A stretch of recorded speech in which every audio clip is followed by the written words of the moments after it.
Sponsored by मेरो देश मेरो जगदम्बा सिमेन्ट, देशको मेरुदण्ड Jagdamba steel. Score the real goal खेल्नु भयो त।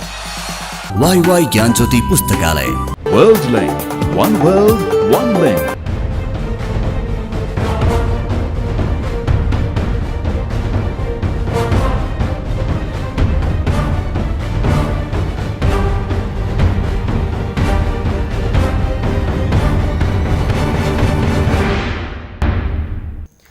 आदरणीय दर्शकवृन्द नमस्कार। कार्यक्रममा यहाँलाई स्वागत छ। म सुशील पाण्डे।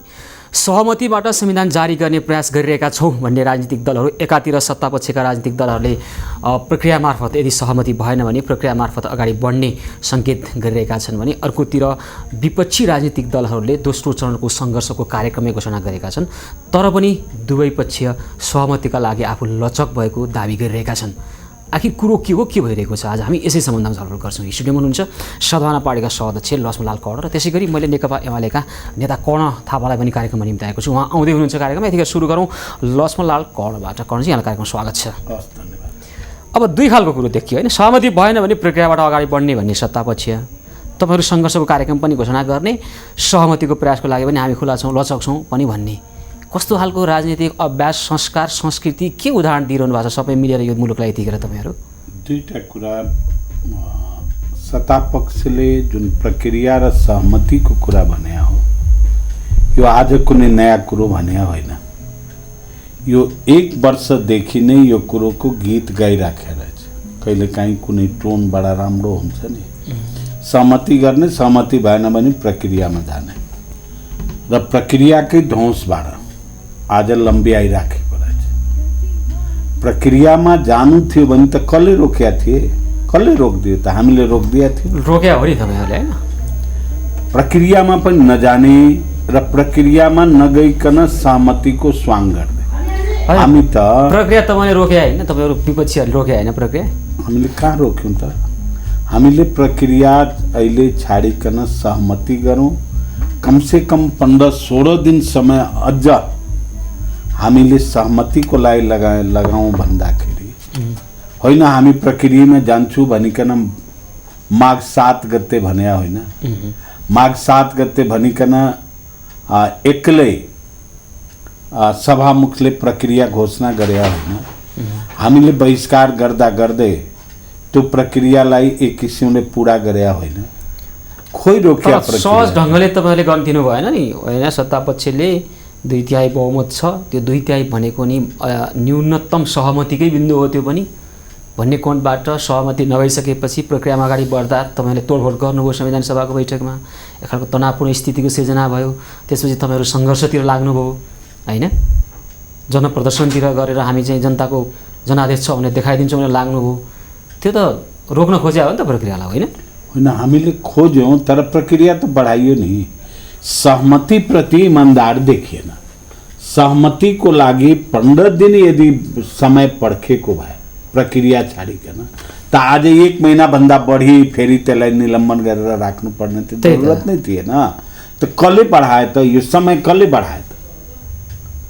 सबैको सहमति, आन्दोलनकारीहरूको सहमति लिनुपर्ने अवस्था स्थितिमा अब सहमतिमा जानुस् भन्दाखेरि उहाँहरूले होइन जबरजस्ती हामी प्रक्रियामा जान्छौँ। प्रक्रियामा गयो भने त हामीले रोक्यो होइन? प्रक्रियामा गए पनि हेर्नुहोस् त, माघ 29 गते यता संविधान सभाको बैठक अहिले स्थगित गरिएको छ होइन? प्रक्रिया त एक ढङ्गले अलि स्थगनमा परेको छ नि।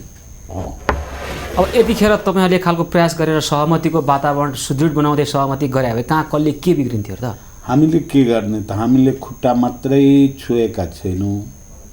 हामीले जहाँ बोलाए त्यहाँ गइराखेका छौँ, आफ्नो कुरो गरिराखेका छौँ। सहमतिमा संविधान बनाउनुहोस्, धेरै कुराहरू मिलिसकेका छ। यो सङ्घीयताको कुरामा नअल्झौँ भन्दाखेरि लास्टमा काङ्ग्रेस एमाले भने होइन मेरो नबुझा नै बटम लाइन हो। अब के सहमति गर्नु? मेरो कुरो मानिदिनुहोस् अनि सहमति त उहाँकै कुरालाई मानिदिनु हो भने त फेरि सहमतिको नटङ्की किन? होइन, त्यो 9 बुँदाको कुरो र पछिल्लो समय 5 गते माघ 5 गते आएको विकल्पहरूमा कुन चाहिँ बिन्दुबाट अगाडि बढ्ने भन्ने कुरामा तपाईँहरू बिच छलफल हुन सक्ला। दुवै कुरामा कुरा गर्दा पनि त केही फरक नपर्ला नि। होइन, खोइ त हामीले भनेको कुरो 5 गते होइन 7 गते जुन हामी पुग्यौँ, 8 गते अन्तिम समय थियो र 7 गते हामीले के भन्यो भने प्रक्रिया नगर जानुहोस्, कमसेकम 1 महिना वा 15-16 दिन अझ सहमति गर्नुहोस्। विभिन्न कुरामा हामी नजिक पुग्यौँ। संघीयतामा हाम्रो मुख मिलेका छैन, त्यसकारण संघीयतामा पनि समेत सहमति गरौँ भन्दाखेरि होइन अब हामी प्रक्रियामा जान्छौँ। जबरदस्ती प्रक्रिया घोषणा गरे होइन, हाम्रो अनुपस्थितिको कमिटी बनाइया होइन, हाम्रो अनुपस्थितिमा प्रस्ताव तयार गरे होइन। त्यतिखेर तनावपूर्ण स्थिति रह्यो, त्यो भयो। मैले त्योभन्दा पछिल्लो कुरो गर्दैछु क्या कर्णजी। यतिखेर भन्नुहोस् त माघ 29 यता संविधान सभाको बैठक स्थगित भइराखेको अवस्थामा तपाईँहरूले पछिल्लो समय त फेरि दोस्रो चरणको सङ्घर्ष भनेर चैत्र 5बाट घोषणा गर्नुभएको छ। तपाईँले उहाँहरूले प्रक्रियाबाट अगाडि बढ्न खोजे आरोप लगाइरहँदा तपाईँहरूलाई चाहिँ सङ्घर्षबाट चाहिँ अगाडि बढ्न खोज्या त्यो स्पष्ट देखिसक्यो त। तपाईँहरू त्यता बढिरहनु भएको छ त। गर्ने के त सहमति गर्ने, हामीले सहमति जबरदस्ती हुँदैन। हामीले के भने आउँ भने कुनै अनुचित कुरो सहमति केमा त कसरी सहमति गर्ने त?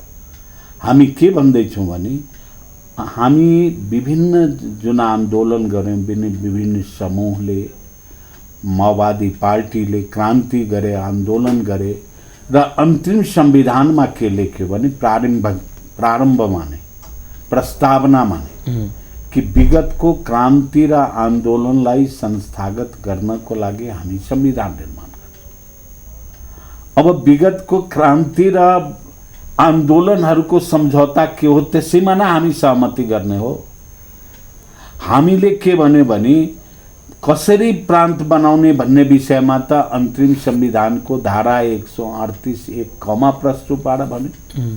यो कुरा अगाडि सारेर हामी सहमति गरौँ न, हामी त तयार नै छौँ। तर विगतको सम्झौता सिद्धियो, क्रान्ति सिद्धियो, अब हामीले जे भन्छौँ त्यो कुरा मान्दैौ भन्ने कुरामा सहमति हुन्छ।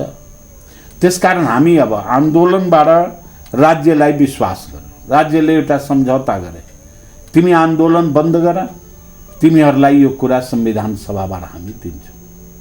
अब राज्यले के भन्छ भने होइन हामी मान्दैनौँ। त्यो बेला त आन्दोलन भएको थियो, त्यसको ताप रापमा हामीले लेखिदियौँ। अब त्यो कुरा कहाँ हुन्छ भन्दाखेरि हामी कहाँ जाने त? अब हामी त फेरि आन्दोलनमा जाने बाहेक त हामीसँग कुनै विकल्प नै रहेन। यदि हाम्रो विगतका कुराहरू सुनिएन, मानिएन भने हामी के गर्ने? त्यो त वार्ताको टेबलमा कुराकानी हुने हो नि त। विगतका कुराहरू कसरी सुन्ने, कसरी मान्ने भन्ने कुरो त छलफलमा बसिसकेपछि हुने हो नि त। हामी बस्या होइन, हामी त बस्यौँ, द्विपक्षीय वार्ता पनि गऱ्यौँ, 3 पक्षीय वार्ता पनि गऱ्यौँ, 4 पक्षीय वार्ता पनि गऱ्यौँ र लास्टमा आएर के भने एमाले पक्षले हाम्रो बटम लाइन नबुझे हो। अनि हामीले क्लियर सोध्यौँ काङ्ग्रेससँग, हो त्यही हो त। अनि काङ्ग्रेसका एउटा वरिष्ठ नेता रामचन्द्र पौडेलजीले भन्नुभयो हो हामीहरू पनि त्यही हो भन्दाखेरि त्यो उहाँकै नै नबुझा सबै थोक हो भने त हामी केमा सम्झौता गर्ने? होइन कर्णजी, माघ 5 गते तपाईँहरू बीच एक खालको सहमतिको नजिक पुग्या भन्ने विकल्प आएको थियो नि त, होइन? जस्तै शासकीय स्वरूपमा ए माओवादीले रिजर्भेसन राखेर अगाडि बढ्न चाहेको कुरो, न्याय प्रणालीमा एक खालको सहमति भइसकेको कुरो, निर्वाचन पद्धतिमा समानुपातिक प्रत्यक्षमा लगभग सहमति भइसकेको कुरो र संहिताको राज्य पुनर्संरचनाको कुरामा चाहिँ 2टा विकल्प आएको थियो। त्यो मध्ये कुनैमा जान सकिन्छ भन्ने कुरो 5 गते आइसकेको थियो। त्यो हदसम्म विकास भइसकेको थियो, होइन त? अब तपाईँहरूको आरोप चाहिँ के त? काङ्ग्रेस एमाले त्योभन्दा पछाडि हटेर फेरि 9 बुँदामै पुग्यो भन्ने हो? होइन, 2टा कुरा रहेछ। हामीले यो 3वटा जुन कुरा भन्नुभयो 7 गतेको कुरा हो, 5 गतेदेखि आरम्भ भएको 7 गतेको कुरा हो। 7 गतेका दिनमा हामी धेरै लचक अपनाउँछौँ, न्याय प्रणालीमा आफ्नो कुरामध्ये केही छोड्छौँ। हामी त्यसै किसिमबाट शासकीय स्वरूपमा जुन प्रचण्डजीको थियो उहाँले पनि म यसमा रिजर्भेसन राखेर अगाडि बढ्न सक्छु। एउटा कुरा के मिलेन भने मिश्रित निर्वाचन प्रणालीमा जाने भन्ने कुरा त स्वीकार हो दुवै पक्षबाट, तर पर्सेन्टेज के हो भन्ने कुरा मिलेन। तेस्रो चौथो कुरो केमा मिलेन भने यो राज्यको पुनर्संरचना अर्थात् संघीयतामा कुरो मिलेन। हामीले के भन्यो भने मिल्या जतिको उहाँहरू भन्नुहुन्थ्यो ड्राफ्टमा पठाइदिउँ, सङ्घीयताको सम्बन्धमा छलफल गर्दै जाउँ, कुरो नमिल्या म भन्दैछु तपाईँलाई। हामीले के भन्यो भने यसलाई पनि टुङ्गो लगाउँ। हामीले जुन कुरा छोड्यौँ त्यो त छोड्यौँ, तर हामीले पाउने किन छोड्यौँ भने हाम्रो पाउने आशा सङ्घीयतामा हो, हाम्रो पाउने आशा मिश्रित प्रणालीमा पर्सेन्टेजको, समानुपातिकको पर्सेन्टेजको हामीले अहिले समानुपातिक 58% रहेछ भने हामी 50 मा आयौँ। उहाँहरू 20-12 नपर्ने, अनि कसरी मिल्छ त? यो देश कसरी समावेशी हुन्छ? होइन, उहाँहरू पनि अनि यो 40 सम्म कुरा- पुग्न खोजिसक्या भन्ने कुरो बाहिर आइराखेको थियो होइन? के यही प्रतिशतमा गएर अड्क्या हो त्यतिखेर पनि? मैले यत्रो वार्तामा बसेँ, कहिले पनि उहाँहरूको मुखबाट 40 आएन। न अहिले भर्खर जुन वार्ता सिद्धियो र हामी बाध्य भएर जुन आन्दोलनको घोषणा गऱ्यौँ त्यो बैठकमा पनि हामी 40 सम्म पुग्छौँ भन्ने कुरा कतै गर्नुभयो। अब यो कहाँबाट हावामा कुनै कुरो आउँछ भने हावाको कुरो। कहिले तपाईँ त यो छलफल वार्तामा हुनुहुन्छ होइन? मुख्य त्यहाँभित्र के हुन्छ भन्ने कुरो हाम्रो दर्शकहरूलाई पनि चासोको विषय हो। तपाईँहरू कसरी प्रस्तुत हुनुहुन्छ, उहाँहरू कसरी आउनुहुन्छ, पछिल्लो समय तपाईँहरूको बिचमा भएको फेरि कुरो नमिलेको कुरो के हो त्यो भनिदिनुहोस् त। अनि के रहेछ भने प्रस्तुति जति भयो, पहिलेको प्रस्तुति त तपाईँलाई थाहा नै छ। ओलीजीले मधेसलाई गाली गर्नुभयो, भाँडियो। त्यसपछि अहिले जुन हामी बसिराखेका थियौँ त्यो बसाइको अवस्थामा एउटा कुरा के आयो भने हामी सहमतिमा पुग्यौँ। अब उहाँहरूले फर्स्ट दिन के भन्नु भने 3वटा कुरोमा मानिहाल्नुहोस्, चौथो कुरोको लागि हामी सहमतिमा कुरा गर्दै जाने। र त्यसमा हामी भन्यौँ होइन, यो हामीले जुन छोड्या हौँ कुरो, छोडिसकेका छौँ, त्यो कुरो राज्य पुनर्संरचना समेतमा तपाईँले प्याकेजमा गर्नुहोस्, एकैचोटि गर्नुहोस्। अनि त्यसपछि उहाँहरूले होइन द्विपक्षीय गर्न भन्नुभयो, द्विपक्षीय गऱ्यौँ हामीले। अझ प्रधानमन्त्रीजीले के भन्नुभयो भने ओलीजी बिरामी हुनुहुन्छ, ओलीजीले मान्दैनन्, त्यसकारण ओलीजीसँग पनि कुरा गर्नुहोस्। ओलीजीसँग पनि कुरा गरियो, काङ्ग्रेस र मधेसवादीको पनि कुरा भयो। सबै कुरा हुँदाहुँदै लास्टमा उहाँको जुन 4 पक्षीय बैठक भयो त्यो बैठकमा वामदेवजीले के भन्नुभयो भने हाम्रो अन्तिम बटम लाइन यही 9 बुँदे हो, यो 9 बुँदे मान्ने हो भने सहमति गरौँ, यसको अगाडि पछाडि अलिअलि केही हुन सक्छ, नभए 9 बुँदे नै हो। त्यसपछि हामीले काङ्ग्रेससँग सोध्यौँ तपाईँको के राय छ, यसमा कुनै अल्टरनेट छ, केही तपाईँको लचकता छ? अनि त्यहाँ रामचन्द्र पौडेलले यही नै हो हाम्रो, जे एमालेको हो त्यही नै हाम्रो हो भने हामीले के गर्ने त? अब के गर्ने त? हामी त अझ पनि सहमतिको लागि तयार छौँ। सहमतिको लागि नै हामी जनतामा गएका हौँ, जनतालाई अवेरनेस गरिराखेका छौँ हामी आन्दोलन मार्फत कि तिमीहरूले आन्दोलन गर्यो, शहादत गर्यो, राज्य पक्ष बेइमान भयो, राज्य पक्ष ठग्न लागे, अब जनताले के गर्छ? संसारमा कुनै व्यक्ति ठग हुन सक्छ, बेइमान हुन सक्छ, तर राज्य नै बेइमान भयो भने, राज्य नै कागज गर्छ, राज्य नै सम्झौता गर्छ र मान्दिन भन्छ भने त्यो राज्यको के हालत हुन्छ? कसरी विश्वास गर्ने? यो सङ्कट अहिले पनि छ। त्यसकारण हामीलाई जनतामा जानु बाहेक अन्य विकल्प नभएको कारणबाट हामी जनतामा गएका हौँ। र अस्ति पनि हामीले जाँदा जाँदै के भने आउँ भने अझ पनि सरकारी पार्टी वा सरकार पक्षले यो कुरा गर्छ, होइन हामी सहमतिमै संविधान बनाउँछौँ, प्रक्रिया त लास्टमा न हो, सबै कुरा मिल्यो भने प्रक्रिया त आफै मिल्छ नि।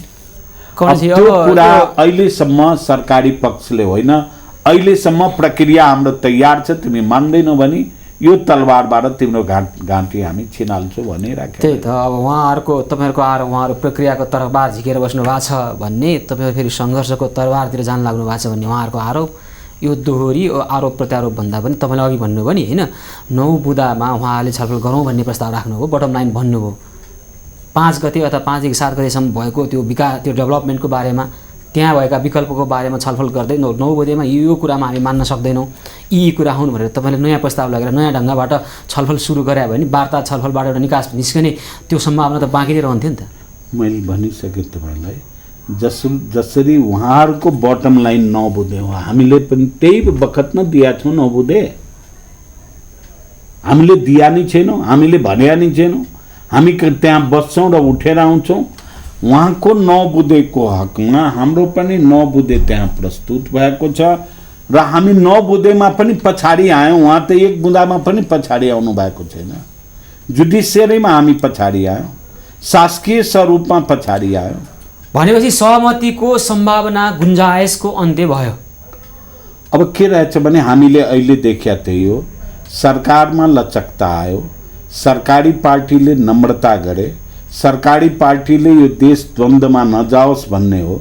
सरकारी पार्टी जिम्मेवार भयो भने अझ पनि ठाउँ छ। सरकार पक्षले नै यो के हुन्छ झिना मसिनाहरूको कुरा के सुनिराख्ने, हामीसँग 2/3 छ, जे पनि गर्न सक्छौँ भने त अर्को उपाय नै के छ।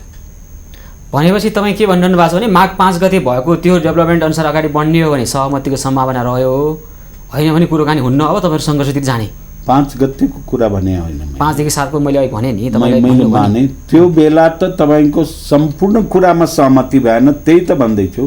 त्यही त त्यो बिन्दुबाट एक पक्ष तपाईँले एउटा कुरामा तपाईँ छाडिदिनु भयो, त्यो कुरा सहमति भयो। जहाँ उहाँहरूले छाड्नु पाउनु हो त्यो कुरा छोडिदिने, अहिले सहमति नै नगर्ने। हामी के भनिराखेका छौँ भने छाड्या कुरो छाड्यौँ, तर कुन अवस्थामा छाड्यौँ भने जब राज्य पुनर्संरचनामा पनि हाम्रो बिचमा सहमति हुन्छ। यो छाडेको कुरो इन प्याकेज हुन्छ, एक साथ हुन्छ। त्यही त अहिले अब कसरी अगाडि बढ्ने भन्ने कुरोमा नि समस्या देखियो होइन त। सत्ता पक्ष 9 बुँदे प्रस्ताव अनुसार छलफल जब गरौँ भनिराखेको छ, तपाईँहरू होइन पछिल्लो समय आएको विकल्पहरूमा छलफलमा अगाडि बढौँ भनिरहनु भएको छ। त्यहाँ पुगेर कुरो अड्क्यो नि यतिखेर। दुईवटा कुरा भयो नि, 9 बुँदेमा छलफल गर्नु भन्ने कुरा अलग हो। 9 बुँदे हाम्रो बटम लाइन हो भनेपछि त त्योभन्दा अब तल कहाँ जाने त हामी। 9 बुँदे नै बटम लाइन हो, त्यही नै फाइनल हो भने त अब कहाँ जाने होइन। त्यो त बटम लाइन भन्नु र 9 बुँदेमा छलफल गर्नु अलग अलग प्रश्न होइन। त्यो 9 बुँदे उहाँको पनि राखौँ, हाम्रो पनि राखौँ, अनि नै छलफल हुन्छ। त्यो बैठकमा कुनै नेताले के भने पनि नेपालको अलिकता अलि अगाडि हेर्ने त तपाईँले भनिहाल्नुभयो, माघ 5 देखि 7 गते भित्रमा राजनीतिक दलबिच जुन खालको विकास भएको थियो नि, डेभलपमेन्ट भएको थियो नि एजेन्डाहरूमा, त्यहाँ त पुगिसक्यो हो नि त। 9 बुँदे तल गयो अथवा माथि गयो जे भने पनि एक खालको विकास त भइसकेको थियो नि त्यतिखेर माघ 5 के भएको छैन। म तपाईँलाई त्यही भन्दैछु, 9-7 गतेसम्मको विकास के हो भने हामीले ल अहिले हाम्रो अलि सङ्ख्या कम छ, नेक्स्ट चुनाव भयो, हामीले छोड्यौँ, उहाँले छोड्नु भएन। उहाँले के छोड्नुभयो त? त्यसपछि हामीले के भन्यो, हामीले छाड्यौँ।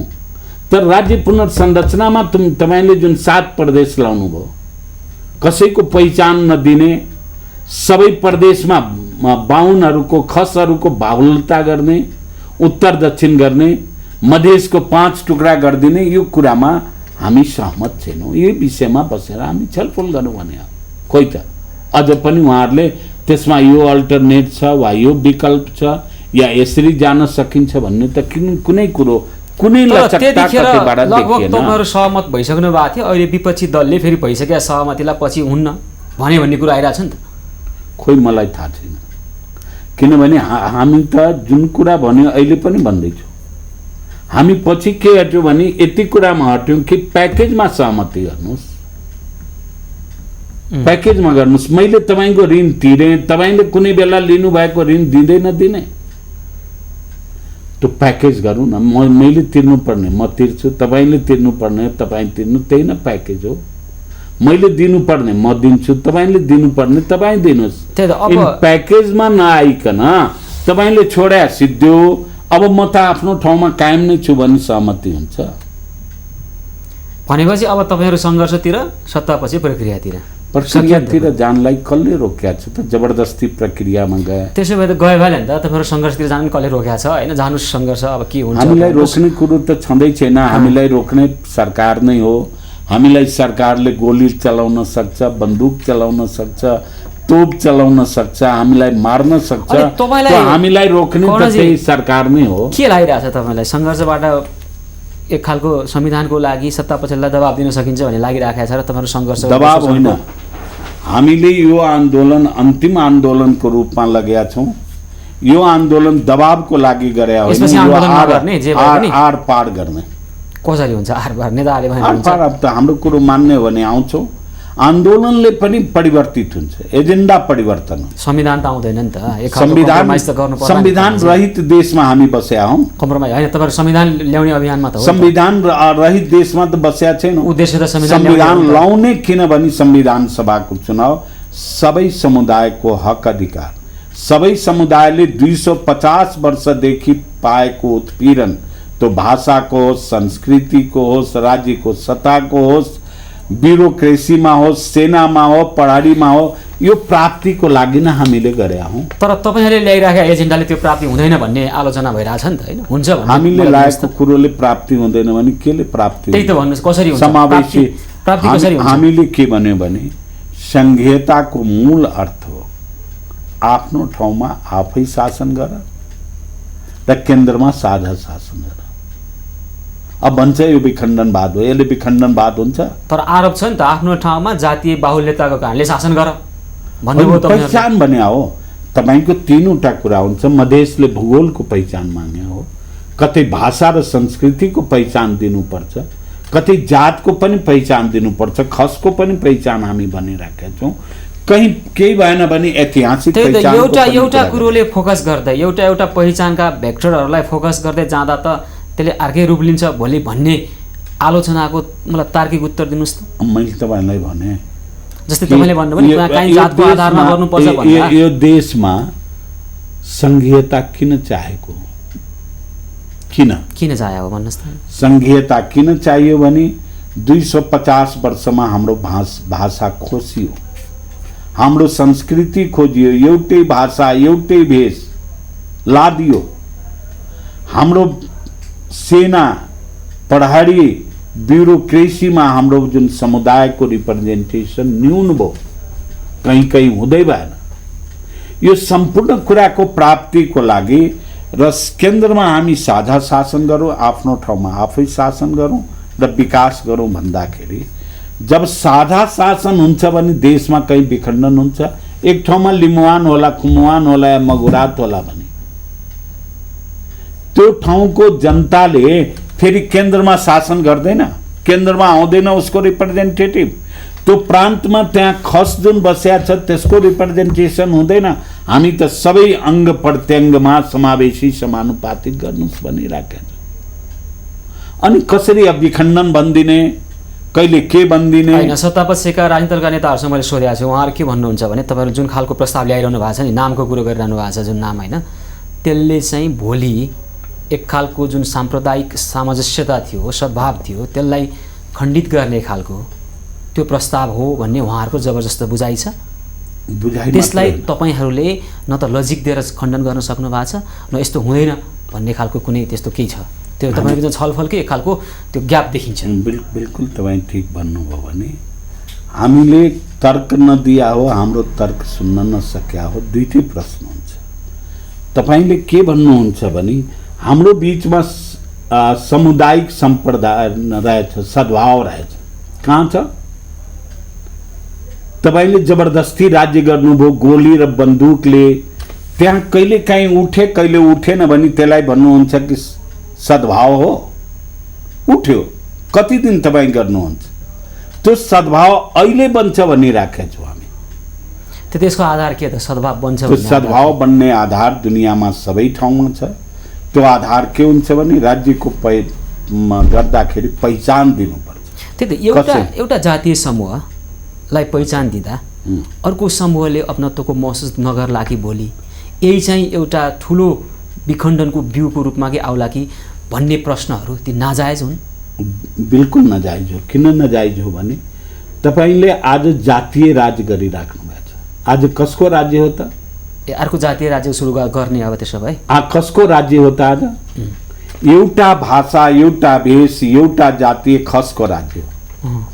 त्यहाँ यो देशमा लिम्बुवान बस्या छैन, मगुरात बस्या छैन, मधेसी बस्या छैन। उसले पनि साझेदारी पाउँछ भने एक वर्गले शासन गरिराखे भने त्यसले एकरूपता हुन्छ। वर्ग होइन, तपाईँले जात र वर्ग फेरि जोड दिनुभयो होइन। म भन्दैछु। वर्गमा जातीयताको अन्तर्गुलन होला, त्यो कुरा मान्न सकिएला, तर जुन अप्रोचबाट हामी अगाडि बढ्ने प्रस्ताव आइराखेको छ नि होइन, जस्तै मधेसकै कुरा गर्ने हो भने मधेसभित्र पनि त उत्पीडन होला, त्यहाँ पनि त हायरार्की होला, तल्लो तहसम्म अधिकार कसरी पुर्याउने भन्ने कुरामा तपाईँहरू कम बहस गर्ने होइन, माथि माथि नाम दिएर अथवा एक खालको पहिचान दिएर मात्रै सही समस्याको समाधान छुमन्त्र हुन्छ भन्ने कोणबाट हामी छलफल अगाडि बढिराखेका छौँ। समस्या त यहाँनिर छ नि त होइन कर्णजी? होइन, के पनि होइन। त्यो त के रहेछ भने तपाईँको टाउकोमा दाग छ भन्दाखेरि तिम्रो जिउभरि दाग छ भन्दिने। अरे आफ्नो पनि त दाग हेर्नुहोस्, कसले गर्यो त? मधेसका जुन उत्पीडन भन्नुभयो कसले गर्यो त? राज्यले गर्यो। मधेसले राज्य गरेछ? मधेसले दलितहरूलाई समावेशी नगर्या हो त? कानुन कसले बनायो त? राणा कालमा दलितहरूलाई यस्तो, बाहुनहरूलाई यस्तो मधेसीले बनाएको कानुन हो।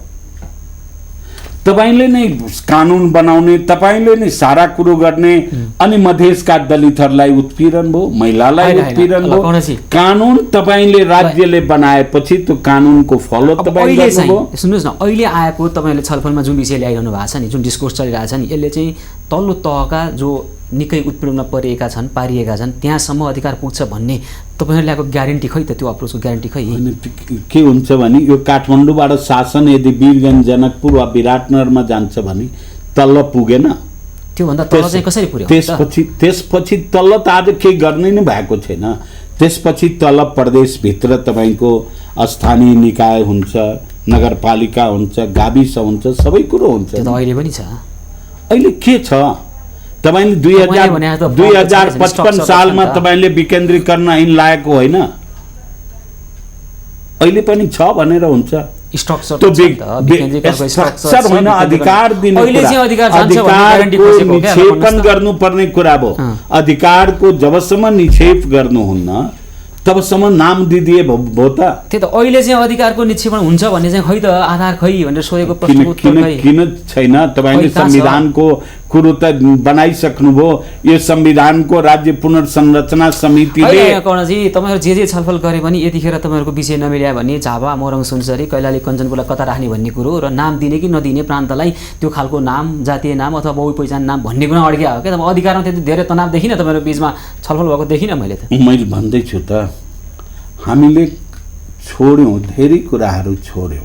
यस्तो कुरा के अड्किराख्या त? यो कुरो छोडेर संविधान बनाएर जनता कहाँ गएर पछि भोट ल्याउनुस्, त्यो संशोधन गर्नुस् न त कर्णजी। हामी तपाईको गुलाम बनिराख्ने र भोट लिइराख्ने? कैलाली कञ्चनपुरलाई चिन्नु भएछ? यो देशमा कैलाली कञ्चनपुर नभएको बेलामा पनि थारू थियो। आज पनि थारूको बाहुल्यता छ। तपाईले कति भयो? 50 वर्ष भयो पहाडबाट मान्छेहरूलाई ओडाल्नु भयो, जग्गा जमिन खोज्नु भयो, त्यहाँ जंगल काट्नु भयो। अब के भन्नुहुन्छ भने त्यो थारूहरूलाई तिमी गुलाम थियो, तिमी कमाडो थियो, तिमी हलिया थियो। एक मधेस एक प्रदेश कसले भन्या हो त्यसो भए? त्यही थारूहरूले भन्या हो। थारूहरूले मात्र, थारूले त थर्ड प्रदेश भनिराखेका छन् नि कर्णजी। कहिले भने थर्ड प्रदेश भन्नु? कहिले भने?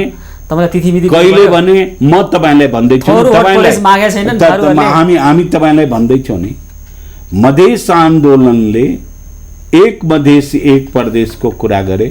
राज्य पक्षले तपाईको थारूलाई उचाले, थारूलाई उचालेर त्यहाँ गराए। अधिकार माग्ने चाहिँ राज्यले उचाले हुन्छ हैन तपाईहरुको बुझाइमा? अनि थारू आन्दोलनमा को मर्या छ? आफ्नो अधिकार मागे भने तपाई सुन्नुस् न, थारू आन्दोलनमा को मरे? कर्णजी कार्यक्रमको मध्यतिर छौं ल, सुन्नुस् त। यतिखेर मधेसी दलहरु बीचमा पनि कोही चाहिँ हैन आन्दोलन र संघर्ष गर्नुपर्छ भनिराखेका छन्, कोही चाहिँ हैन वार्तामी गरौँ भनिराखेका छन् नि। के भयो? बिल्कुल छैन। किन छैन? वार्ता कोही पनि छैन। वार्ता उपेन्द्रजी आन्दोलन गर्नै पर्छ, अब अरु उपाय नै छैन भन्नु भएको छ। गजेदारजी यता हैन सहमति गर्नुपर्छ, पर्खिनुपर्छ भन्नु भएको छ। त्यो के हो? त्यो अस्ति आन्दोलनको घोषणा गर्दा उपेन्द्रजी थिएनन्, गजेदारजी थिएनन्। अनि कसरी आफ्नो मनमा सोच्ने? सबैले भनिराखेको छ वार्ता गर्नुपर्छ, सहमति गर्नुपर्छ। यो मानेन भने हामी आन्दोलनमा जान्छु भने विजयजी पनि भन्नुहुन्छ, सबैले भन्छ। अझ आन्दोलन घोषणा गर्दा त विजयजी बसिराख्नु भएको छ। हैन सुन्नुस् त कर्णजी, कार्यक्रमको अन्त्यमा पनि छौं हैन? हजुर। तपाईहरुले चाहिँ सक्नु भएन के? यो जेनेरेसन लस्ट जेनेरेसन, एक खालको स्ट्रक्चरल परिवर्तन त गरे हो। त्यो भन्दा पछाडी नेपालको इतिहास हेर्ने भने केही परिवर्तन हुन्छ, त्यसलाई संस्थागत गर्न पटक पटक असफल भएका छन्। तपाईहरु त्यसको पुनरावृत्ति गर्दै हुनुहुन्छ। तपाईहरु केही गर्ने छाटकाट देखिएन भन्ने निष्कर्षमा पुग्दा सही हुन्छ अब? एउटा कुरा गर्नुहोस् न, जुन नयाँ पुस्ता हो त्यसलाई पनि अब जस्तो हाम्रो पुस्ताले गुलाम भएर बस्यो, त्यसै गुलाम भएर बसिराखोस् भन्ने निकास आयो भन्नुहुन्छ। त्यो अधिकार सम्पन्न होस् भन्ने निकास आएन भन्ने न हो। हामी चाहन्छौँ यो देशका जुन उत्पीडित वर्ग ल्याएको प्रस्तावले तपाईँलाई गुलामै बनाउन खोज्यो भन्ने कुरोको त्यो आधिकारिक मलाई आधार दिनुहोस् न, लजिकल। म तपाईँलाई भनिराखेको छु नि, लजिकल तपाईँले लागोस् नलागोस् तपाईँको ठाउँमा छ। तपाईँले उत्तर दक्षिण काट्ने भने के हो त? मधेसलाई टुक्रा टुक्रा पार्ने भन्ने के हो? मेरो कब्जा नहटोस् मधेसबाट, मधेसीले त्यो ठाउँमा शासन गर्न नपाओस्। मेरो भन्ने को हुन्छ र भनेको नि? त्यो त म राज्य भन्दैछु, यो राज्य 250 वर्षदेखि कसले राज्य गर्यो त्यसैले त भन्दैछ। सुन्नुहोस् न, आज एकात्मक हुँदा तपाईँकै शब्दमा केन्द्रीकृत हुँदा जस्तो शक्तिशाली छ, भोलि संहितामा हुँदा नि यो केन्द्र यस्तै शक्तिशाली छ भन्ने यो भ्रमपूर्ण बुझाइबाट किन तपाईँ मुक्त हुनुहुन्न? केन्द्रीय शासन त्यस्तै प्रभावशाली हुन्छ भने यसमा छलफल गर्नुस् न। हामी छलफल गर्दैछौँ। हामी एउटा कोर्स छलफल यसमा गरे हुन्छ नि, केन्द्रीय सरकारलाई कतिको शक्ति दिने, सङ्घलाई कति दिने भन्ने कुरा चाहिँ बढी छलफल गरे हुन्छ। हामीले के गर्यो भने बढी छलफलको गुन्जाइस नै भएन। हामीले विगतको अवस्थामा के गर्यो भने जुन कुरामा हामी सहमत भइसकेका छौँ त्यो सहमत हो। असहमत विषयमा गरौँ भने न हो। भनेपछि असहमत भएको कुरामा अब नयाँ हामीले सुरु गर्ने हो भने अब आन्दोलन हामी हेर्दैछौँ कुन स्तरबाट जान्छ नि कहाँबाट आउँछ। त्यहाँ एजेन्डा परिवर्तन भयो भने त फेरि परिवर्तन होला, भएन भने के गर्ने? अहिले भएन भने त जुन अधिकार प्लान बी होला नि त। तपाईँले भने सङ्घर्ष चर्क्यो भने यस्तो हुन्छ उस्तो हुन्छ सोचिरहनु भएको छ, सङ्घर्षमा जनता आइदैन भने प्लान बी के छ? जनताले फेरि नयाँ अहिले हाम्रो माग भन्दा बढी माग जनताको आयो भने त्यो पनि हुन्छ। भनेपछि आन्दोलनबाटै अब लगभग त्यतातिरबाट टुङ्ग्याउने भन्ने अब हाम्रो कुरा राज्यले सुनेन भने अर्को विकल्प हामीसँग कौनसी विकल्प धेरै छन्। उचित विकल्पतिर जाँदा यतिखेर अलिक चिसो दिमागले सोचेर उचित विकल्पतिर जानको लागि पहल गर्न होला। म त अझ कपाल काटेको छु, अझ मलाई चिसो दिमाग त के होला? मैले लिटरली भने होइन, अलिक ठन्डा दिमागले सोचेर थुप्रै विकल्पमध्ये उचित विकल्प छान्नको लागि प्रयास गर्नु। मैले ठिक भन्नुभयो, तर विकल्प आउनु पर्यो। हामीलाई समय दिनुभयो, तपाईँलाई धेरै धेरै धन्यवाद। हस्, धन्यवाद। दर्शकवृन्द, आज हामीले छलफल गऱ्यौँ सद्भावना पार्टीका सह-अध्यक्ष लक्ष्मणलाल कौडेसँग। आजको कार्यक्रमको समय सकिएको छ। म सुशील पाण्डेलाई पनि बिदा दिनुहोस्। हस्त, नमस्कार। स्पोन्सर्ड बाय मेरो देश मेरो जगदम्बा सिमेन्ट, देशको मेरुदण्ड Jagdamba steel. Score the real goal खेल्नु भयो त? वाई ज्ञान ज्योति पुस्तकालय, world land, one world one land.